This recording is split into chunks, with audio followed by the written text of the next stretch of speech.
गेले 2 ते 3 दिवस संपूर्ण महाराष्ट्राला पावसाने झोडपून काढलेलं होतं. पुण्या मुंबईसारख्या शहरांमधलं जनजीवन सुद्धा विस्कळीत झालेलं पाहायला मिळालं. कारण पाऊसच इतका होता, की बऱ्याच ठिकाणी पाणी साचलेलं होतं, पाणी तुंबलेलं होतं. मात्र पुढचे जे काही 2-3 दिवस असणार आहेत, ते नेमके कसे आहेत आणि मान्सून नेमका कुठपर्यंत सध्या आलेला आहे, महाराष्ट्रात कधी धडकणार आहे, हे सगळंच आपण जाणून घेणार आहोत. मी आता हवामान विभागामध्ये आहे. माझ्याबरोबर डॉक्टर सानप आहेत. सर, काय सांगाल आत्ता मान्सूनची स्थिती काय आणि पुढचे 4-5 दिवस कसे असतील? ओके. मान्सून महाराष्ट्रामध्ये तळ कोकणामध्ये 25 तारखेला पोहोचला. देवगडपर्यंत आला होता आणि त्याचा प्रोग्रेस अजून फास्ट होऊन काल तो मुंबई, पुणे, सोलापूर इथून मान्सूनची रेषा जाताना दिसते. तर मान्सून मुंबईमध्ये काल पोहोचलेला आहे आणि पुण्यातसुद्धा तो कालच पोहोचलेला आहे. अच्छा. आणि त्याच्यानंतर आता जर आपण पाहिलं तर जे 2-3 दिवस मागचे होते ते प्रचंड पावसाचे होते. खूप सगळीकडेच खूप जनजीवन विस्कळीत झालेलं पाहायला मिळालं. पुढचे काही दिवस कसे असणार आहेत? ओके.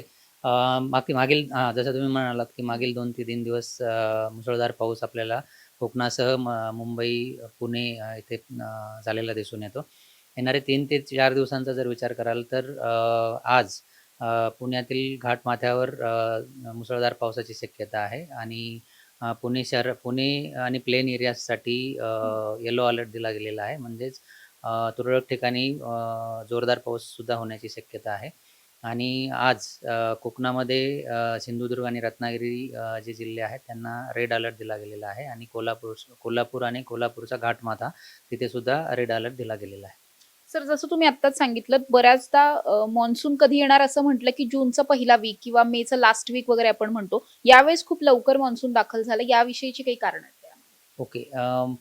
मान्सून यावेळी महाराष्ट्रातच नाही तर इतर ठिकाणी सुद्धा तो आधी आलेला आहे. जसं की मान्सून अंदमानमध्ये 22 मेला येतो. ह्यावर्षी तो 13 मेलाच आलेला दिसून येतो. तसंच केरळमध्ये तो त्याची येण्याची तारीख 1 जून आहे. तर तो यावेळी तिथे 24 मेलाच दाखल झाला होता आणि महाराष्ट्रामध्ये त्याची येण्याची तारीख 5 किंवा 6 जून नंतर असते. तर तो यावेळी आपल्याला तळ कोकणामध्ये 25 मेला आलेला दिसून येतो आणि मुंबई आणि पुण्यामध्ये सुद्धा तो 8-10 जूनपर्यंत येतो. तर तो सुद्धा काल आपण बघितलं की 26 मेलाच तो मुंबई, पुण्यामध्ये दाखल झालेला दिसून आलेला आहे. तर त्याचे कारणं म्हणजे की एकतर मान्सूनचा जो फ्लो आहे किंवा मान्सून करंट आहे तो खूप स्ट्राँग आहे आणि दुसरं म्हणजे अरबी समुद्रामध्ये एक डिप्रेशन मागच्या आठवड्यात तयार झालं होतं आणि त्याचं पूर्वेकडं मूव्हमेंट झाली आणि त्या मूव्हमेंट बरोबरच तो as a low pressure system तो मध्य महाराष्ट्र आणि मराठवाड्याच्या रिजनमध्ये तो स्थित होता आणि त्यामुळे पाऊस झालेला दिसून येतो आणि मान्सूनचा प्रोग्रेसही तितका फास्ट झालेला दिसून येतो. सर, जसं तुम्ही आत्ताच सांगितलंत, की मान्सून लवकर आल्यामुळे पावसाचा सगळाच जो सीझन होता तो थोडासा अलीकडे आलाय. पण पावसावरती डिपेंड असणाऱ्या पेरण्या आणि शेतकऱ्यांचं टेन्शन कुठेतरी या सगळ्यामुळे वाढलेलं दिसतंय. तर शेतकऱ्यांनी नेमक्या पेरण्या कधी कराव्यात किंवा इतर पुढचं शेड्यूल कसं लावावं या? डिपेंडिंग ऑन दी पाऊस कोणत्या ठिकाणी किती झाला आहे त्यानुसार जसं की पश्चिम महाराष्ट्रातील बहुतांश ठिकाणी आपण बहुतांश जिल्ह्यांमध्ये आपण बघू शकतो की पावसाची चांगली नोंद झालेली दिसून येते. तर उघडीप झाल्यानंतर वापसा कंडिशन्स ॲज वेल ॲज कृषी विभागाकडनं ज्या काही गाईडलाईन्स दिल्या आहेत किंवा सल्ले दिले आहेत त्या गाईडलाईन्स फॉलो करणं महत्त्वाचं आहे शेतकऱ्यांसाठी. सर, पहिलेच हे 3-4 दिवस जर पाहिले तर पाऊस इतका मुसळधार होता, की सगळ्यांनाच टेन्शन आलं, की सुरुवातच अशी झाली आहे, तर पुढचा पावसाळा कसा जाणार?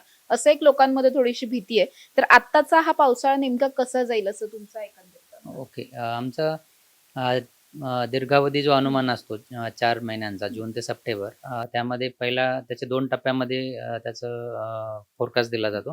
पहिल्या टप्प्याचा फोरकास्ट एप्रिलमध्ये दिला गेला होता आणि त्याच्यामध्ये सांगितलं गेलेलं आहे, की पूर्ण भारताचा जर विचार कराल तर तो सरासरीच्या 105% इतका होण्याची शक्यता आहे. म्हणजे तो सरासरीपेक्षा जास्त होण्याची शक्यता आहे आणि महाराष्ट्रात सुद्धा तो सरासरीपेक्षा जास्तच असेल असं सांगितलं गेलेलं आहे आणि त्याचा अपडेटेड फोरकास्ट ह्या महिन्याच्या अखेरीस म्हणजे 30-31 मेच्या दरम्यान अपडेटेड फोरकास्ट येईल आणि त्यामध्ये अजूनच क्लॅरिटी आणि अपडेट्स दिले जातील. सर, आत्ता पुढच्या 2-4 दिवसांसाठी महाराष्ट्रातल्या कुठल्या जिल्ह्यांना रेड अलर्ट किंवा ऑरेंज अलर्ट आहेत आणि पुण्यासाठी काही विशेष आहे का? ओके. पुणे डिस्ट्रिक्टसाठी येलो अलर्ट आहे आणि पुण्याचे जे घाटमाथे आहे तिथे आज ऑरेंज अलर्ट दिला गेलेला आहे. त्यानंतर कोल्हापूरसाठी आज रेड अलर्ट आहे आणि कोल्हापूरच्या लगतचे जे काही घाटमाथे आहेत तिथं रेड अलर्ट आहे आणि कोकणामध्ये सिंधुदुर्ग आणि रत्नागिरीसाठी रेड अलर्ट दिला गेलेला आहे आणि इतर ठिकाणी येलो अलर्ट्स आहेत. सर, अगदी शेवटचा प्रश्न आहे. पुढचे 5-6 दिवस पुणेकरांसाठी नेमके कसे असतील? येणारे 2 ते 3 दिवस अशीच परिस्थिती असण्याची शक्यता आहे. मधून-मधून तुम्हाला पावसाच्या सरी दिसायला मिळतील आणि 29 तारखेनंतर थोडीशी पावसाची तीव्रता कमी होण्याची शक्यता आहे. नक्कीच. धन्यवाद सर. जसं सरांनी सांगितलं त्या पद्धतीने आत्ताचे हे जे काही 2-3 दिवस आहेत, थोडासा पाऊस होऊ शकतो, मात्र तिथून पुढे पाऊस पुन्हा एकदा कमी होण्याची सुद्धा शक्यता वर्तवण्यात आलेली आहे. आणि याच सगळ्या अनुषंगाने आपण जर पाहायला गेलं तर महाराष्ट्रात मान्सूनच लवकर आल्यामुळे पावसाळा जो आहे तो खूप जास्त जो जाणवतोय किंवा खूप जास्त पाणी साचतंय, पाऊस खूप जास्त होतोय. अगदी म्हणजे प्रिपेअर नव्हतो आपण या पावसासाठी. अशा पद्धतीचा जो पाऊस चालू झालाय तो खरं तर मान्सून लवकर आल्यामुळे झालाय. मात्र पुढचे जे काही दिवस असणार आहेत त्यामध्ये हा मुसळधार पाऊस जो आहे तो थोडासा कमी होताना सुद्धा पाहायला मिळणार आहे. कॅमेरा पर्सन निलेश सह समृद्धी जाधव, टॉप न्यूज मराठी, पुणे. घ्या परदेशात भरारी, तेही सर्वसामान्यांना परवडणारी. 1 रुपया भरा आणि थायलंड मध्ये फिरा. सचिन इंटरनॅशनल घेऊन आले आहेत जगातली सर्वात स्वस्त परदेश टूर.